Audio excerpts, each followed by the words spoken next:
Well, Coach, now that you're at 500 right now after that long battle to kind of get back, you just kind of talk about the importance now of staying there because that's obviously kind of a magic mark right now when you talk about SEC play. Yeah, I mean, in this league, if you're 500 or better, I mean, you're a top 25, probably a top 15 team in the country, and I think it's been proven year in and year out. I think Auburn went to Omaha 2 years ago, and they were either 13 or 17 or 14 and 16 when the league ended, and they got to Omaha, and that just shows you how good this league is. And when we start, we don't say, hey, let's go 500. That's not our goal. Our goal is Yeah, to try to win every series, but true. realistically, I think we know that, and we know what's in front of us, and our schedule is certainly very tough. Auburn is as good of 3-15 team I've ever seen. I mean, it's a really good offensive team, and they've just been snake bit a little bit. So it's going to be a challenge this weekend, but we got to win a series at home. And if we can do that now, we're over 500, and we go into a really tough home stretch. How tough is it though to balance that one game at a time, mantra with the fact, like you're saying, you know what you've got to do to get where you want to go? Is how hard is that to do? Well, the only thing we talk about big picture with the guys, just so they understand it, is the RPI. And we did that last week, just kind of broke it down. Hey, this is what it's about. This is what it means. This is why it's important. But we don't really go into, hey, this is what we need to do to be, when we get to June, this is where we need to be. We don't really talk about that. It is, the old cliche of one game, one series at a time. So we're focused on Auburn, and we'll do everything we can to win this series, and then we'll move our attention to Arkansas. How does a shorter week affect the pitching staff, starters, relievers, etc.? Well, it's different. The last time we did it was for Vanderbilt, and we all know how that worked out. Worked out pretty good, but you just never know. The starters are 1 day shorter rest, so their bullpens are moved up a day. So it's just a little bit different. And then the thing that'll probably affect us the most tomorrow night, Darren Pascal will probably be down just because of the pitches that he threw last night. We need him to be fresh. When he's fresh, he's really good, and it's like anybody else. When you're fatigued, your stuff isn't as good. But Jaden Woods didn't throw last night. Michael Polk didn't throw last night. Ben Harris didn't throw last night. So our bullpen is pretty fresh. And Jack Gowan has got kind of a rubber arm. He's thrown 3 out of the last 4 games and been really good for us. So we'll just have to see how he feels. And the kind of kid he is, he'll say, I feel fine. But we think Will Pearson will be back. He was down for a few days, just a little bit of soreness, but nothing serious. So he'll be back on the roster and ready to go this weekend and being fresh. So we're in as good a shape as you could be after having a Tuesday rivalry game. Auburn didn't play midweek game, so they'll be 100% fresh pitching wise.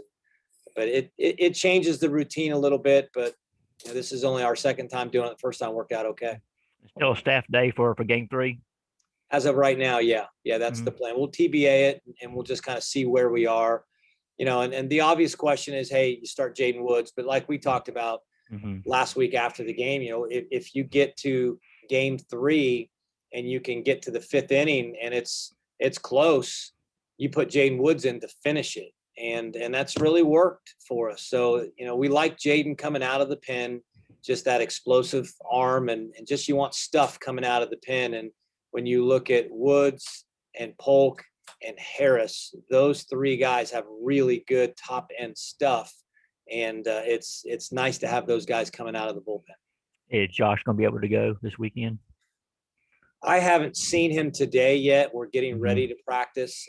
Yesterday, it wasn't a good day for him just mentally. He just, again, he felt like he was going to wake up yesterday and feel a whole lot better, and he kind of felt the same. So I have not talked to him yet today.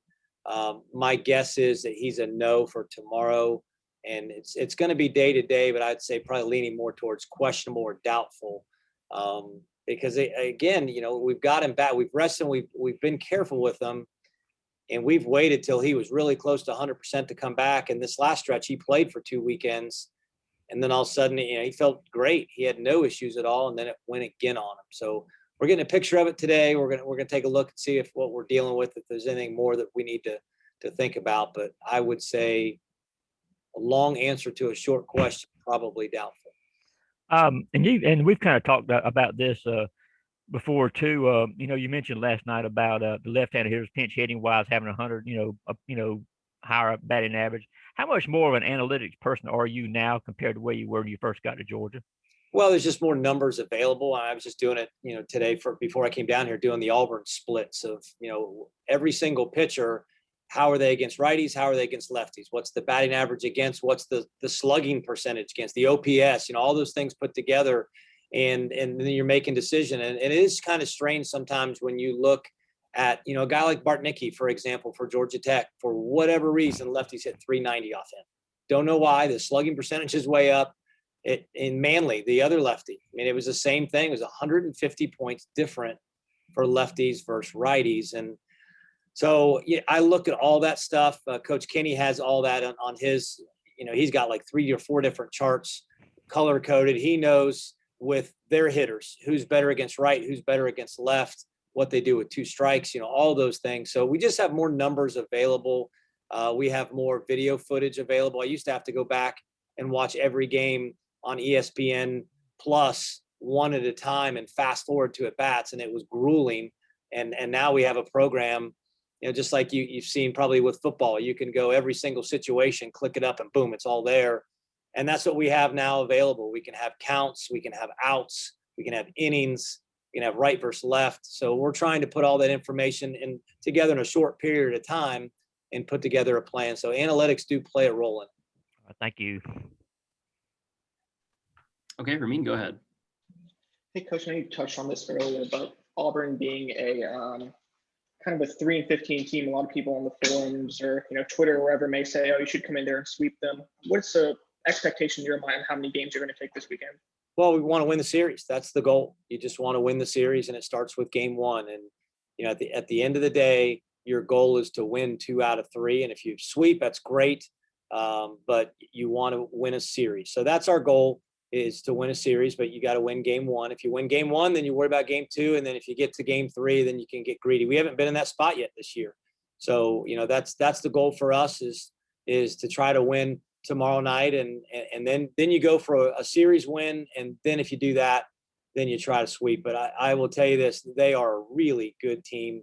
Again, the 1-run losses, the 2-run losses, it's just they've been snake bit for whatever reason, but they've got really good players. Their offense is as good as anybody in the country, not this league, in the country. And they're getting healthy. Jack Owen is now healthy with them on the mound. He had been down, and they've got Greenhill and Fitz are projected to be high draft picks. So they've got a lot of talent. They're a really good team. And like I said, they are the best 3-15 team I've ever seen in this league. And they're a postseason team. They're that good. They just haven't had the luck early on, but they're more than capable of going on a run. And then also you talk about talking to the guys about the RPI. When I know there's different websites that calculate that throughout the season for you, but when do you start taking a look at it? When does the coaching staff start kind of considering where you guys stand? You know what? I started glancing at it a couple of weeks ago. When you start looking at it in the first few weeks, there's teams that have played 2 games that are number 1 in the RPI. It just doesn't make sense. But once you get past halfway, you just like to glance at it, see where it is, and check out your strength of schedule. And it's more than, for me, the RPI thing, that's why you're drinking a cup of coffee in the morning, just kind of as you're passing the time, getting ready to go to work. Okay, let's look at this stuff and see where we are. It doesn't mean a ton until you get probably right about now is when you need to start looking at it. And, you control it, but you always like to know where you stand. And right now we're in good shape, RPI wise, strength of schedule wise. You just need to take care of business these last 4 weeks. And if we do that, we're a postseason team. Obviously, everyone knows where your record stands in the SEC, right, 9-9. But subjectively, where do you think this team stacks up in the SEC? I think right now if we go to Nashville and play like that against everybody, we're the number 1 team in the country. We played as good as any team I've ever had for 3 days. And that's the thing that's our potential. I think that's our ceiling. That's where we can be. And that's where we hope we can get close to and continue to play that way. And we're going to need to. The way that we've played the last, couple weekends, I thought we played just okay, to be honest with you. And we've won series. So for us, these last 4 weekends, we need to be better than just okay. We need to play, very good baseball in order to win these series and have a chance to be a number 2, possibly an outside shot at a number 1 seed, but we're gonna have to play extremely well. But bottom line is, right now we are where we are because the way that we've played. And if it ended today, we're in the postseason. But we've got 4 weekends left to prove ourselves, and hopefully we can continue to go. And last question. Sorry, Remy. That's probably got time for Coach. Thank Thank you, Coach. Oh, good. All right. Yes, sir. Thanks.